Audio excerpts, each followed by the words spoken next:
which is just to go over some happy things, some small, very small things that have been giving me joy. Now, I will say I have been waiting and waiting for the perfect moment to record this video, and I think it's not gonna come. All that to say, I live in not the quietest place in the world. I live in a city, a big city, and there's traffic, and there are garbage trucks, there's construction, there are kids outside. I am gonna go for it because otherwise it's not gonna happen. Okay, so in preparation for this video, I have brainstormed 12, a whole dozen small things that have been making me happy.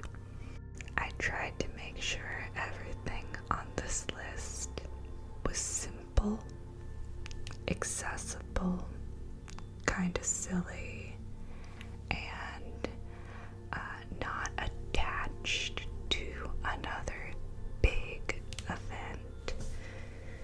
And I don't necessarily expect all of this to be relatable. That's specificity for you.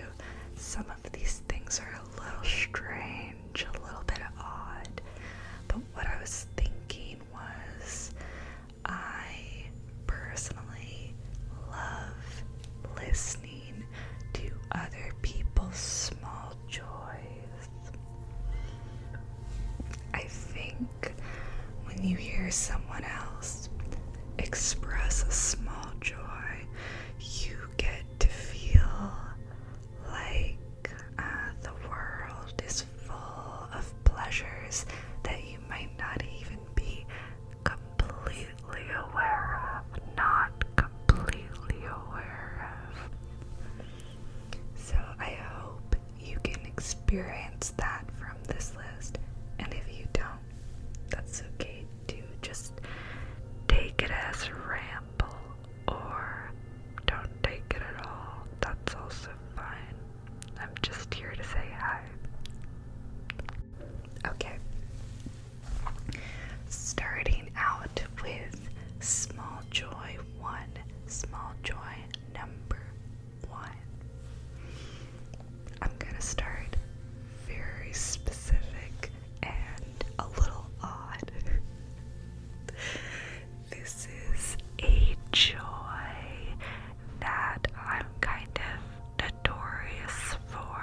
The rainwater is like my flavor shot, but you can't go usually to a cafe and say, one hot coffee, small, with a shot of rainwater, please.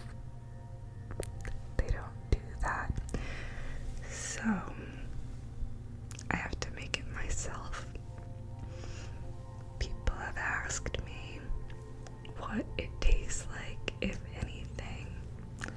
To me, it tastes like spring, and it tastes like nostalgia, because I used to do this not on purpose. When I worked a weird retail job and I had to go between locations, and I would walk from one location to another, and I was often getting caught in the rain. And what I would do to cheer myself up, get a Dunk's coffee and notice how the flavor and the temperature changed as water got into it. So, would recommend. Nobody that I know of has ever replicated this, but maybe you will. Okay, small joy number 2. Something that I do all the time when I go on a walk and it is a little windy out, which it often is around here. I live in a very windy place. I wear baseball caps, stay a little warm, protect myself a little from the sun, have a little fashion moment, it's good. But baseball caps love to blow away in the wind. They love to blow away in the wind. It's like the cap, the visor part is a sail, and it catches the wind and it just blows away off your head across the busy street to never be seen again. So, I have really come to appreciate the simple, functional design of a baseball cap, because they have typically that little cutout spot where you can put your ponytail, if you have long hair that you like to wear in a ponytail, and that can help, but it doesn't stop the hat from blowing away. If you live in a very, very windy place, it's not gonna stop anything. So what I like to do is I divide my hair. I have a topmost section and a bottommost section, and I loop the topmost section through that bit of the baseball cap, and then I grab both sections, and then I make a ponytail, locking the hat on my head. So even if the wind knocks the hat back and the little sail of the visor catches the breeze and it wants to rush off down the street, it can't, because my hair tie is holding it in place. Every time I do this and it works and I don't have to go running after my hat, I go and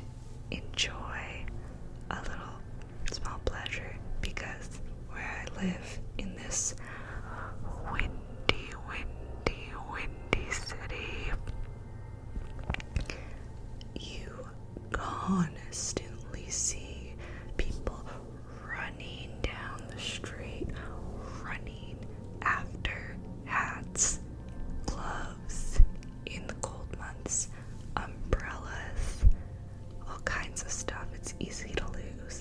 So it's fun to feel like you're hacking the system in a small, very small way. Okay, number 3. We're on to number not 1, not 2, 3. Number 3. It's closely related, honestly.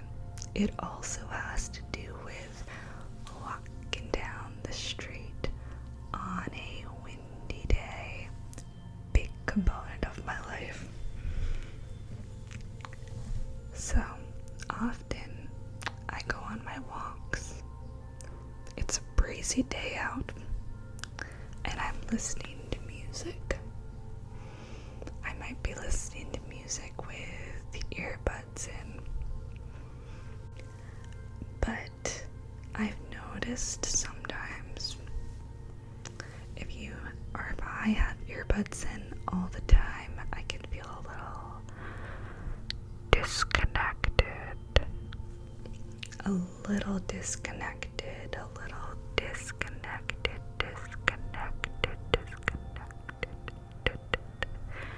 From the rest of the world.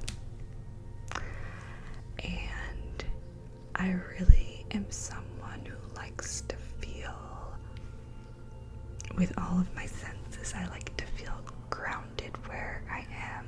I like to feel the sun, and I like to feel the wind. And I like to listen to music, but I also like to hear what's going on around me. So very, very simple little pleasure, popping out my earbuds. And I especially like this on a breezy day because all of a sudden I will feel the air. I will feel it on my ears and around my ears, and it just roots me back in the present moment in a kind of surprising way sometimes, considering what a small amount of skin that is. I don't think of like the area that's covered by an earbud as taking away a lot of sensory information other than sound. But it kind of is. It's like taking a hat off, honestly, and feeling the wind in your hair. And so I love that sensation. I love that sensation of suddenly feeling the breeze and hearing the birds and everything around me. It's pretty cool. Okay, moving on to small pleasure 4. The 4th tiny pleasure. This one is for all of my physical media fans out there. My physical media fans. I love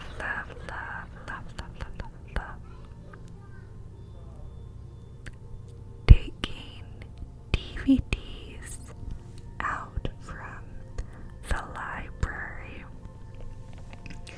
Now, not everyone has a way to play DVDs in this day and age. I have a PlayStation that I don't really play games on. It was a hand-me-down from my brother. And I play games sometimes, but way more often what I do is watch DVDs. And I love specifically taking them out from the library. Couple of reasons. I'm a real library head.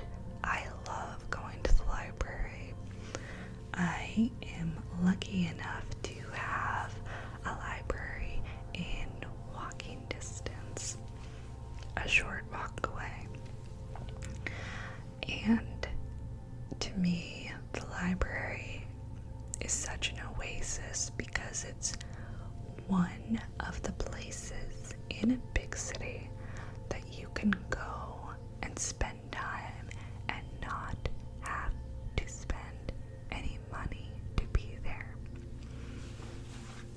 And people just know you have the right to be there because you live and just, conduct your life in the area, and that's all it takes. But even if you're a visitor too, you have a right to be there because you're alive and you want to be. So I go to the library all the time because I like having places to walk to where I don't feel obligated to spend money. It feels good. It just feels good.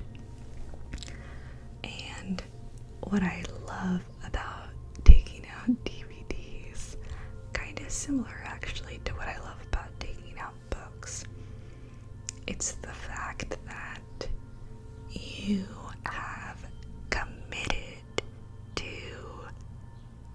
this movie or book to some extent, and there is a limited time frame that it is in your possession.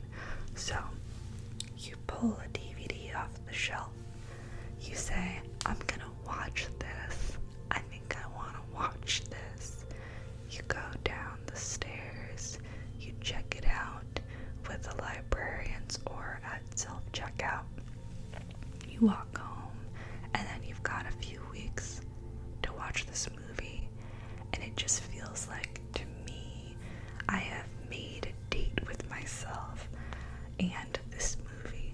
And I love movies. I love movies. So it's fun to make that commitment in advance.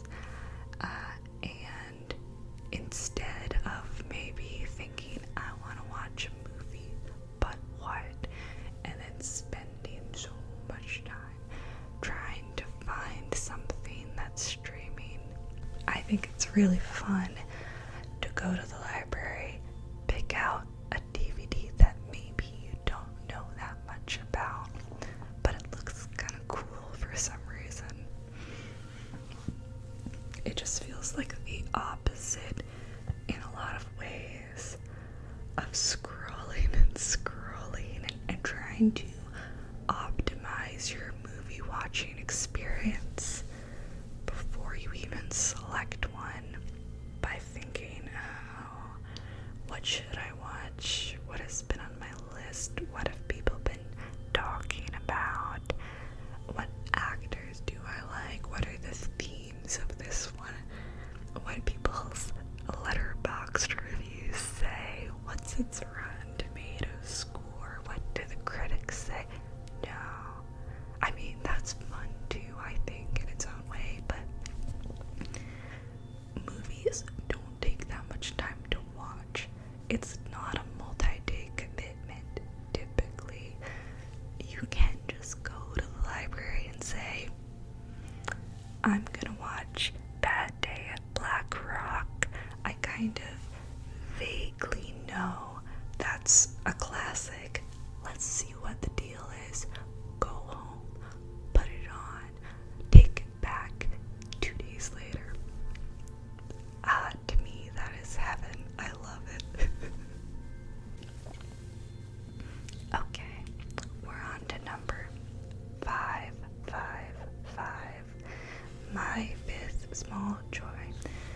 Something I was really appreciating this week. And that is the function of a stalk of celery. Specifically, what I wanted to shout out about celery, and it's true of some other vegetables too, but I was experiencing this with celery. It's the way that you can have a bunch of celery and you can think, this celery is getting all soft and wilty. I do not any longer want to put this in my tuna salad. And then you can take a glass and put in a little cool water and put the celery in that water and leave it. And then hours later, beautiful, crisp celery. And I, in my adulthood, have really been rediscovering the joy of celery with peanut butter and raisins. It's a great snack. To me, that's some of my favorite components of a snack. Crunch, salt, sweet. I love it. And you can prolong that experience by re-crisping your celery. So I just wanted to say thank you, celery, for making that possible. Okay. Number six will not be relatable to a lot of people, but I suppose that's true of all of these. Number 6 is the fact. Okay, it's a shout out to the gym. It's a shout out to my gym. There's 2 things I like about this gym, and actually I wasn't positive which one I was gonna go with. In a way, they feel intertwined. I'm gonna say both. My small joy is the gym that I go to. 2 things I like about it. Number 1, it has hardwood floors. I've never been to a gym before that has hardwood floors. It's always like dank, nasty purple carpet in a basement level gym that I don't want to be anywhere near. The gym I go to now, it has beautiful hardwood floors. Who knew? The other thing it has is a lot of gay people. And I've discovered, I think, being around a lot of gay people at the gym is fun. It's motivational. It makes me feel happy. As a member of the LGBT community, it makes me feel good to be around other LGBT people. And basically, I guess this is just a 2-part shout out to my gym for being a pleasant place to go. Kind of similar to the library, actually, in that it's not a place that's truly free to me like the library is, but I can go as much as I want, and I can walk there, and no one's gonna say, "What are you doing here? You need to buy something or leave." I can go. I can work out slowly. I can go home. If I wanted to, I go back and forth all day. That's not what I do, but I could. And I just love the fact that the gym I go to now feels so pleasant. It made me realize how much gyms I've gone to in the past lacked this baseline pleasantness to be in, much more utilitarian spaces. And when I go to this gym, I feel like I'm going someplace where I like to be, even if my workout is difficult and I kind of am not in the mood. I'm always kind of in the mood to be in that space. Okay, on to number 7. seventh little joy is related to this time of year in the place where I live, and the weather in spring. And it is the joy of going out wearing shorts and a sweater. I feel like typically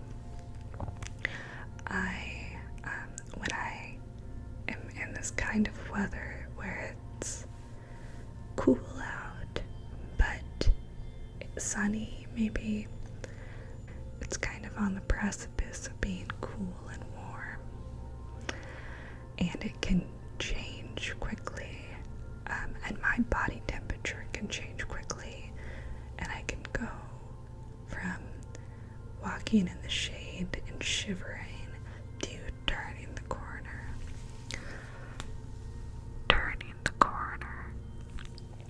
into full sunlight and being really warm. So historically, what I would do is wear long pants, short sleeves, maybe some loose light jacket on top.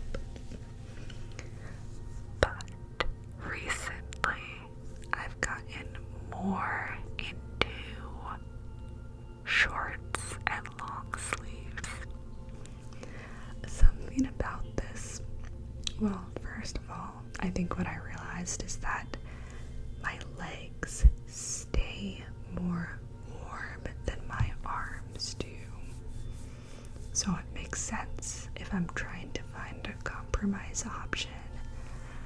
It makes sense to expose my legs to the elements rather than my arms. But then I also just think it looks fun, maybe simply because it's a little more unexpected, at least to me, and I feel like a pair of denim shorts, I can put anything on them and be kind of happy with my outfit. And so just having that realization and being in this brief window of time, in the year when it feels appropriate to wear denim shorts and a wool sweater. I don't know, there's like a fun contradiction to it that I enjoy. Okay, number eight, our eighth small pleasure is, well, what you might want to know about me is that I have a body that requires a lot of stretching to stay mobile. I have some, I wouldn't exactly say mobility issues, but I have some nuances to my body where I have to stay active or I can begin to slide into discomfort kind of quickly. Yes, I have been in and out of physical therapy. Where are my physical therapy girls at? Whatever. But I realized, thanks to physical therapy, really, how I can get so much more out of those stretches with really simple props. So, for example, a scarf or some kind of band to hold on to can be really helpful. It can be helpful if you're stretching out your hamstrings. It can be helpful if you're trying to grab your hands and you can't quite reach. If you want to stretch out your shoulders and make big pinwheel motions, all kinds of things, and just little things like foam roller, lacrosse ball, and other what I would consider stretching accessories have been awesome. And you don't have to buy anything. You can grab a scarf maybe that you already have and stretch out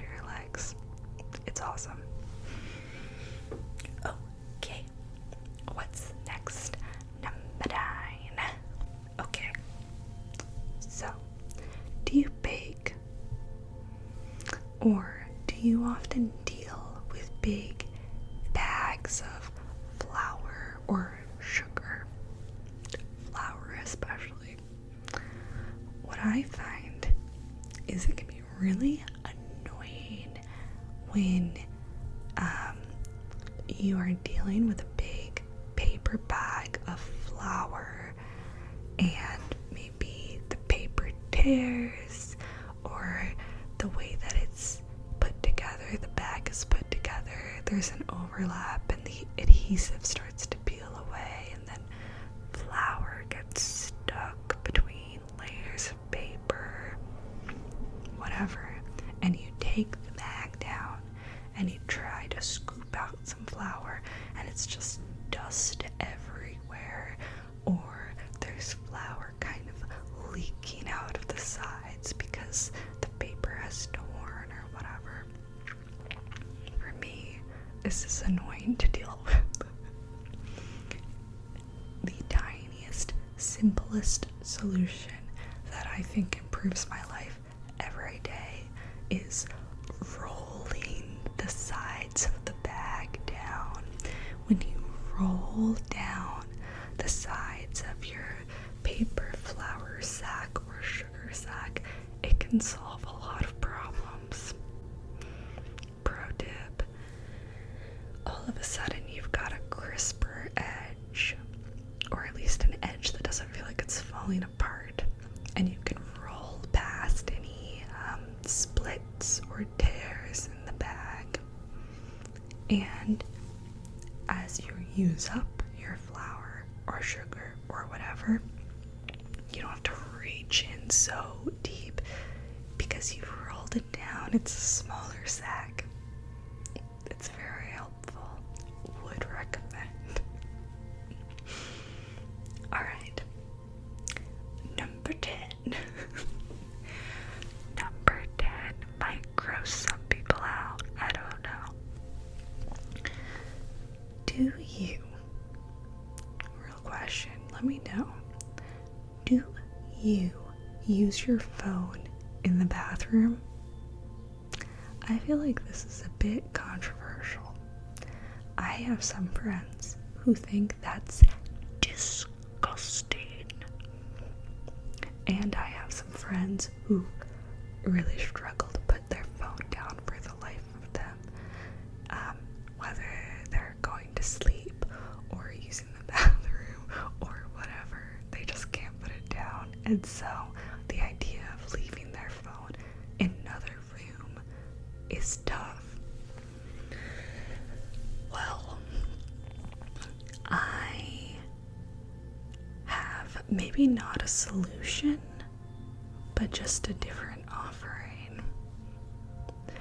When I was a kid, my family had one of those books of like little articles and fun facts and stuff that are specifically published to leave in the bathroom.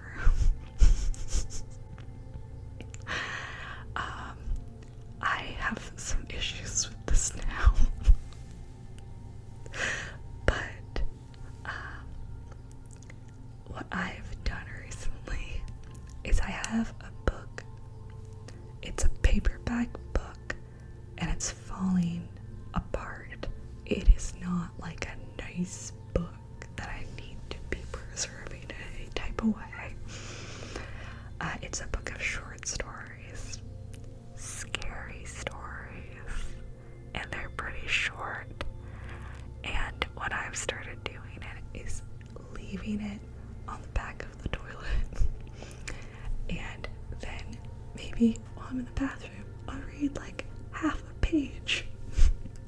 And very, very slowly read these stories. The key is, I don't think you should be in the bathroom longer than you need to be. So don't prolong anything. I already feel like I'm anticipating disgusted comments about this one, but I think that's just my internalized self-consciousness about putting things online. And whatever.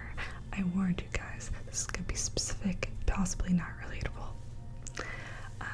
I think the reason this has been a small joy for me recently is because I think it is funny. I find it pretty funny. It's not necessarily that every time I read a couple sentences in this book, I'm so smitten with joy about that experience, but there is something to me about having a battered paperback book on the back of the toilet, on top of the toilet tank, that is like almost ironic, but not. I don't know. And I've had multiple friends visit and say, "Is that your like toilet book?" And I can go, "Yeah." Okay, shall we move right along? Let's do it. That did make the cut. I don't know, man. I don't know. Oh, this next one's a good one, I think. We're coming back strong. We are on small happy things, small joys number 11. So, do you know Music League? It's an app, or you can use it as just the website. It is a social game where you join a league, and you and your friends or anyone who joins compete to submit songs that fit certain themes. And you can use pre-made themes, or you can devise your own.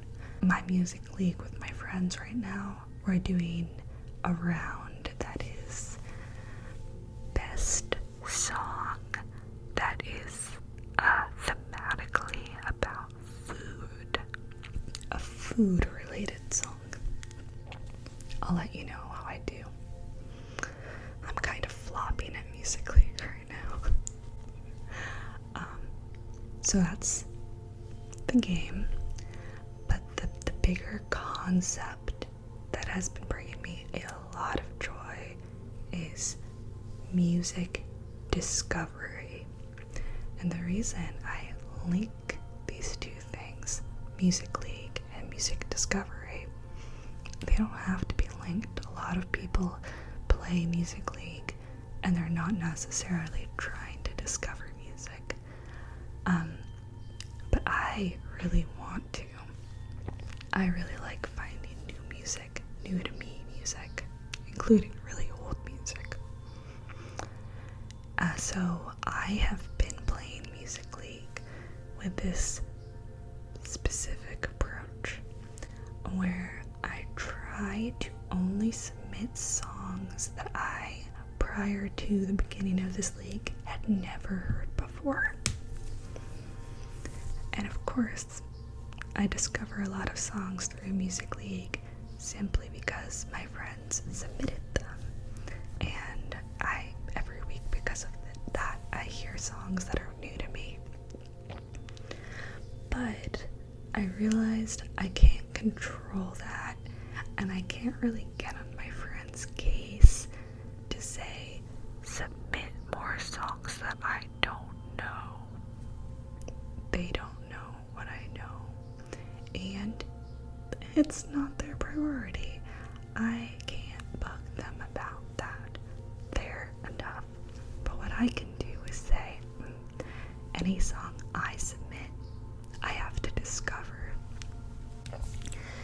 And what is really fun about this, or what makes it so good for general music discovery, is that inevitably, if I'm looking for a song that fits a certain theme and is new to me, I will also have to listen through a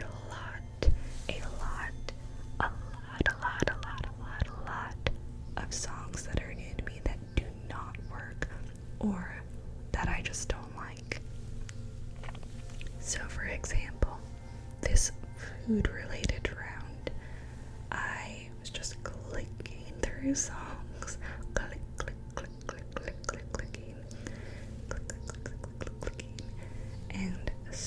scrolling through albums and listening to any song that mentioned food in any way in the title. I listened to a lot of songs that I didn't really like. And finally I found some I did like. And I submitted one of those. Yeah, I actually recently went to a concert with a band that I only knew because I had been clicking around looking for something to submit to Music League. So I've really fallen in love. I've fallen in love with some bands this way. It's fun. And as more of a general concept, not even related to Music League, it's cool, in my opinion, to recognize that you can do music discovery as an activity. I think that it's easy sometimes to see music discovery and exploration as a passive process that happens to you because, maybe you're listening to a streaming service and then just the algorithm will pop up different songs. That can be a great way to discover music, and I found some of my favorite bands that way, but you can also do it more on purpose. There's a lot of ways to do it, and I like to experiment with different ways of discovering music. This is kind of making me think I could easily do a whole video on music exploration and discovery because it's something I now feel so strongly about and like so much, and I've developed different techniques. It's nothing that fancy or surprising or difficult. I just think it wasn't something I was so consciously doing until recently. Okay, we have gotten to number 12. 6 and 6. Should we try that again? 6 and 6. 12. This is the last small joy on my list. Not the last small joy that I have, but the last one that I wrote down in preparation for this video. I put this one last because I think it's the biggest. I think it's the biggest of the small joys, but I also think it is important that it is small. It is important to remember that it is accessible on a daily basis. And what it is chatting with people on the street. The other day, it was really nice out. It was one of the nicest days we've had out this spring so far. And I was walking home and I felt so happy because it was so beautiful out, and because I was able to walk, and because people were out enjoying the weather. They were out having meals and I could see them enjoying their meals, or they were waiting in line to do something, or they were out with their friends on their way someplace laughing and talking, and it made me really happy to see. And on this walk I had like 3 different sweet interactions with people. One of them was that before I committed to doing the long walk home, I stopped at a bus stop and I was thinking about waiting for the bus to go home, but the bus was delayed. The bus was very delayed, which is fine. It happens all the time. But there was someone else waiting for the bus stop, someone about about my age who I just chatted with for a minute. We have different transit apps, and they pulled up their transit app, and they said, wait, let me just see if it looks like it would be worth it for you, meaning me, to wait for the bus or not.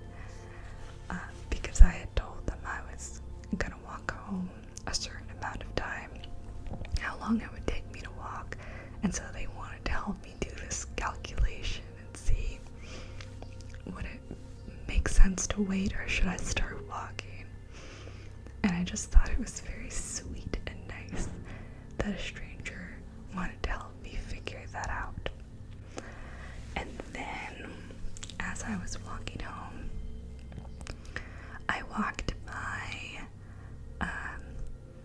this venue where there was a show happening, and there was a group of friends waiting to get into the show, and there was like 4 or 5 of them, and they were trying to take a selfie, and they were really struggling. They couldn't figure out how to fit everybody and get their outfits in because they were all dolled up, you know. And so I was walking, and I could see them struggling and talking about how to do this as I approached. So by the time I was standing by them, I could say, do you want me to take your picture? And they said, oh my god, yes please. And so I took their picture a few times, and I gave them back their phones, and then I just kept on walking. We said, okay, cool, have a good night, and walked on by.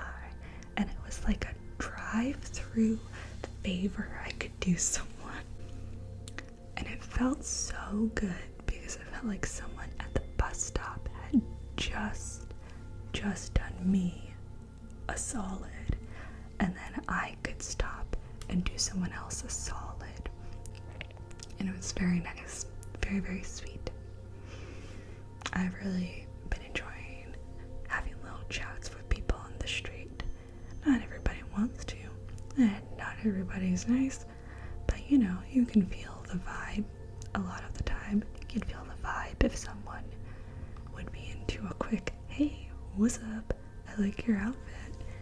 Or, oh, what's going on with this construction of this building? Do you know what they're making here? Or, have you been waiting for the bus for a really long time? Should I keep on walking? It's nice to feel connected to the world and to feel connected to other people. I think for me, that's one of the main things that gives life meaning. So I appreciate the ability to access that emotion, that sensation, every day in small ways. And that's the beauty of small joys, is that you're not waiting for the one big interaction. You are just getting to enjoy the sense of being a member of humanity all the time, every day, being alive, being in the world. Okay, those were all of my small joys. You can tell me if you resonated with any of these, if you happen to watch this video. We'll see. Since I'm new, I don't know what's gonna happen. Oh, I'm gonna close out with maybe my song of the day for you, if you want to hear it. My song of the day is definitely Sometimes Always by the Jesus and Mary Chain.